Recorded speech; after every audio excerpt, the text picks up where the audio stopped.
کل جو حدیث مبارکہ عرض ہوئی اس کا تتمہ عرض کرنا چاہوں گا، چند باتیں جو اسی حدیث کے بعد آخر میں پیغمبر اسلام نے بیان فرمایا۔ معاذ راوی ہے اور پیغمبر اسلام نے معاذ سے خصوصی طور پر یہ حدیث بیان کی اور انہیں فرمایا حدیث کی ابتدا میں کہ اس حدیث کو سنو اور اسے یاد رکھو، یہ تمہارے لیے فائدہ مند حدیث ہے۔ اور کل وہ جو ساتوں آسمان تک جا بجا ہمارے اعمال روکے جاتے ہیں بعض گناہوں کی وجہ سے، وہ باتیں بیان ہوئی تو اس کے بعد معاذ کے ذہن میں بات آ گئی، پھر ہم کیا کریں کہ ہمارے اعمال تو روکے جاتے ہیں اور ممکن ہے کہ سارے اعمال ہمارے روکے جائیں آسمانوں میں۔ تو معاذ رونے لگا اور پھر عرض کیا پیغمبر اسلام سے، پھر کیسے ہم خالص اعمال انجام دیں جن میں گناہ وغیرہ شامل نہ ہو؟ تو آپ نے فرمایا کہ اے معاذ، یقین میں اپنے نبی کی پیروی کرو، جس طرح پیغمبر اور آل پیغمبر اور انبیاء یقین کے ساتھ عبادت کرتے ہیں، تم بھی ہماری پیروی کرو۔ تو اس پر معاذ نے عرض کیا کہ آپ تو اللہ کے رسول ہیں، میں معاذ ہوں، میں کیسے آپ کے یقین کی طرح یقین حاصل کروں اور عبادت کروں؟ تو اس پر پیغمبر اسلام نے فرمایا اگر تمہارے عمل میں کوتاہی ہے، یعنی اگر تم ہماری طرح عمل نہیں کر سکتے اور تمہارے جو ہیں صحیح طرح اعمال انجام نہیں دے، تو یہ کرو کہ اگر عمل میں کوتاہی ہے تو اپنے برادران مؤمن کی غیبت سے زبان کو بچاؤ۔ تو دیکھیں ہم دو طرح سے خسارے ہیں، ایک تو اعمال میں کمزوری ہے، دوسری طرف گناہوں کے مرتکب ہو جاتے ہیں کہ وہ اعمال کو اور بھی کمزور کر دیتے ہیں۔ یہ چیزیں اعمال کو، تو فرمایا کہ اگر ہماری طرح یقین کے ساتھ اعمال انجام نہیں دے سکتے تو برادران مؤمن کی غیبت سے بچو، پرہیز کرو۔ اور دوسری چیز، حاملین قرآن کے سلسلے میں اپنی زبان کو بند رکھو، یعنی ان کی غیبت نہ کرو۔ قاریان قرآن، معلمان قرآن، مفسران قرآن اور حافظان قرآن، علماء قرآنی، ان کے بارے میں زبان درازی مت کرو، چونکہ معاشرے میں تنقید عام ہے اور آزاد۔ اب اس وجہ سے ہر شخص آ جاتا ہے اور خصوصاً اپنے سے اوپر والوں پہ زیادہ تنقید کرتا ہے۔ یہ جو ہے ہر انسان یہ خطرے سے خالی نہیں ہے۔ ممکن ہے کسی فقیہ کے بارے میں، ممکن ہے کسی عالم کے بارے میں، جس طرح سنتے ہیں معاشرے میں، وہ حق پر ہیں اور انہوں نے ناحق سنی سنائی باتوں پر ان کے خلاف زبان درازی کی اور ان کے اعمال ضائع ہو سکتے۔ پیغمبر اسلام نے فرمایا کہ تمہارے گناہ کو دوسروں کے سر نہ تھوپیں، اپنے گناہ کی ذمہ داری خود قبول کریں۔ یہ نہ کہو کہ اس کی وجہ سے یہ گناہ ہوا، یہ گناہ اس کے ذمے ہے۔ عام طور پر آپ دیکھتے ہیں معاشرے میں کہ یہ گناہ اگر گناہ ہے تو اس کے ذمے ہے، اپنے ذمے لے لو اپنا گناہ، دوسروں کے سر پہ نہیں ڈالنا چاہیے۔ اور اپنے بھائیوں کی برائی کر کے خود کو بہتر مت سمجھو۔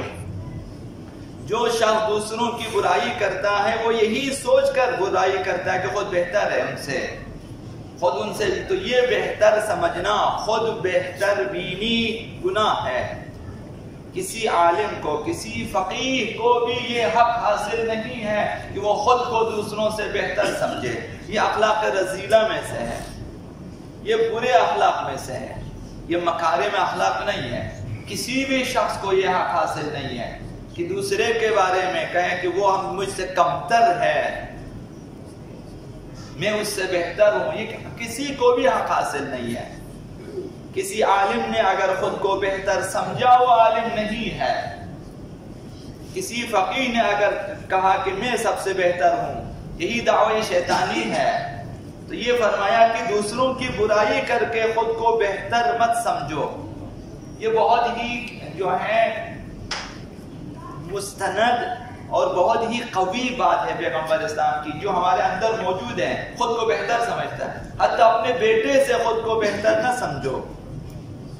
حتیٰ اپنے بیٹے سے خود کو بہتر مت سمجھو، کیا معلوم کہ آپ بہتر ہے خدا کے نزدیک یا آپ کا بیٹا، نہیں معلوم۔ تو لہٰذا دوسروں کی بے عزتی کرنا، توہین کرنا، تذلیل کرنا، یہ چیزیں ٹھیک نہیں۔ پیغمبر اسلام نے فرمایا اپنے بھائیوں کی توہین کر کے خود کو بلند مرتبہ مت سمجھو۔ توہین اسی لیے کرتا ہے کہ خود کو اس سے برتر سمجھتا ہے، خود برتر بینی، یہ تکبر کی ایک شاخ ہے کہ یہ بھی مت کرو، یہ بھی ہمارے اعمال کو ضائع کرنے والے ہیں۔ اور اپنے عمل میں ریاکاری نہ کرو، دکھاوا مت کرو۔ دکھاوا یہ ہے، سب کو معلوم ہے انشاءاللہ العزیز، کہ کسی کی بھی توجہ اپنی طرف مبذول کرنا چاہتا ہے اپنی عبادت میں، یا معاشرے میں اپنی شہرت چاہتا ہے کہ میں پہچانا جاؤں لوگوں میں، شہرت طلبی ہے، یہ بھی ریاکاری کی قسم ہے۔ اور کسی اور کی خوشنودی مد نظر ہے کہ میں یہ تاکہ لوگ مجھے دیکھیں خوشحال ہو جائیں، یہ تمام ریاکاری کی قسمیں ہیں۔ اور کل ریاء شرکن، پیغمبر اسلام کی حدیث ہے، ہر ریا جس طرح کی بھی ریاکاری ہو شرک ہے۔ شرک کی اقسام ہے، اگر شرک خفی ہے، یہ وہ شرک ہے جس سے ہم جو ہے مومن کافر نہیں بنتا، لیکن شرک اس کے ہمراہ ہے کہ خداوند متعال کے لیے جو عمل خالص ہونا چاہیے اس میں کسی اور کو بھی شامل کیا، یہی شرک ہے۔ کسی کو شریک کرنا اللہ کی عبادت میں، یہ شرک ہے۔ حتیٰ ائمہ کی بھی جو ہے عبادت میں خدا متعال کی رضایت میں شامل نہیں کرنا چاہیے۔ آقا امام زمان کے لیے آپ سے کہا گیا کہ آپ لوگ اعمال انجام دیں، تو نیت یہ نہیں ہوئی کہ میں آقا امام زمان کا انجام دیں، شرک ہے۔ آپ نے عبادت خدا کے لیے انجام دینی ہے اور ثواب ہدیہ کرنا ہے آقا امام زمان کے لیے، نہ کہ آپ کہ میں 2 رکعت نماز برائے خوشنودی آقا امام زمان بجائے، یہ حرام ہے، جائز نہیں ہے۔ مثلا اعمال صرف خدا کی، عبادتیں صرف خدا کی ہونی چاہیے۔ تو فرمایا کہ ریاکاری نہ کرو، اور اپنے اخروی اعمال میں دنیاوی مقاصد کو شامل مت کرو۔ اخروی اعمال جیسے نماز ہے، نماز جماعت ہے، روزہ داری ہے، اور حج ہیں، زکوٰۃ ہیں، فطرات ہیں، نذورات ہیں وغیرہ اخروی اعمال ہیں، ہم ان میں دنیاوی مقاصد، مثلا شہرت طلبی ہے، یا دوسروں کی توجہ جلب کرنا ہوتا ہے، یا مثلا بہت چیزیں۔ تو فرمایا پیغمبر اسلام نے اپنے اخروی اعمال میں دنیاوی مقاصد کو شامل نہ کرنا۔ لوگوں کو گالی اور ناسزاگوئی سے پرہیز کریں، گالی دینے سے پرہیز کریں، تمہاری بد اخلاقی کے سبب لوگ تم سے روگردان ہو جائیں گے۔ گالی گلوچ اور جو ہے ناسزاگوئی یہ حرام ہے، اور اس سے پرہیز کریں۔ فرمایا کسی کے ساتھ سرگوشی نہ کرنا جب تمہارے ساتھ دوسرا بندہ بیٹھا ہوا ہو۔ 2 بندے سرگوشی کریں، تیسرا بیٹھا ہوا، فرمایا سرگوشی نہ کریں، کیونکہ اس کے دل میں کوئی بھی خیال آ سکتا ہے کہ شاید میرے خلاف کسی نے سرگوشی کی ہے، دل خراب ہو سکتا ہے۔ یہ ممنوع ہے اسلام میں کہ جب دوسرا بندہ بیٹھا ہوا ہے آپ ایک کے ساتھ سرگوشی نہ کریں۔ اور لوگوں پر تکبر نہ کرنا، ورنہ دنیا کی بلائیاں تم سے روگردان ہو جائیں گی۔ لوگوں سے اگر تکبر کیا، خود کو بڑا سمجھا، بہتر سمجھا، اور دوسروں کو کمتر سمجھا، تکبر، تو دنیا کی بلائیاں اس سے منہ موڑ کر چلی جائے گی، وہ تنہا رہ جائے گا بغیر نیکیوں کے، بغیر بلائیوں کے، توفیقات اس کے ہاتھ سے سلب ہو جائے گی۔ پیغمبر صاحب نے فرمایا لوگوں کی پردہ دری نہ کرنا۔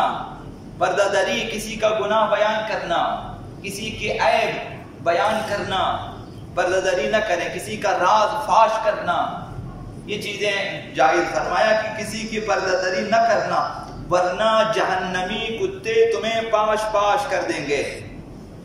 پیغمبر اسلام نے فرمایا، اسی جگہ حوالہ دیا پیغمبر اسلام نے کسی کی پردہ دری نہ کرنا۔ فرمایا کہ تم نے سنا ہے پیغمبر جو ہے خداوند متعال نے فرمایا وَالنَّاشِطَاتِ نَشْطًا، تمہیں معلوم ہے کہ یہ ناشطات کیا چیز ہے؟ تو فرمایا آپ نے خود، ناشطات وہ جہنمی کتے ہیں جو گوشت اور ہڈیوں کو کھول کر جدا جدا کر دیتے ہیں قیامت کے دن۔ اگر ہڈیوں سے گوشت ہم لوگ جب خود کھاتے ہیں، آپ جب دان سے کاٹ کے الگ کر دیتے ہیں، تصور کریں اگر ہم زندہ ہوں کسی کے گوشت اس طرح، تو کتے اگر کاٹیں تو پیغمبر اسلام نے فرمایا کہ جہنمی کتے جو ہڈیوں کو جو ہے ہڈیوں سے گوشت کو جدا کرتے ہیں۔ تو دوسروں کی پردہ دری نہ کرنا، پردہ رکھیں، آپ کا دشمن بھی کیوں نہ ہو، اس کے عیب فاش نہ کریں، اس کے گناہ فاش نہ کریں۔ تو معاذ نے عرض کیا کہ ان خصلتوں کی طاقت کس میں ہے کہ اس طرح سے عبادت کریں؟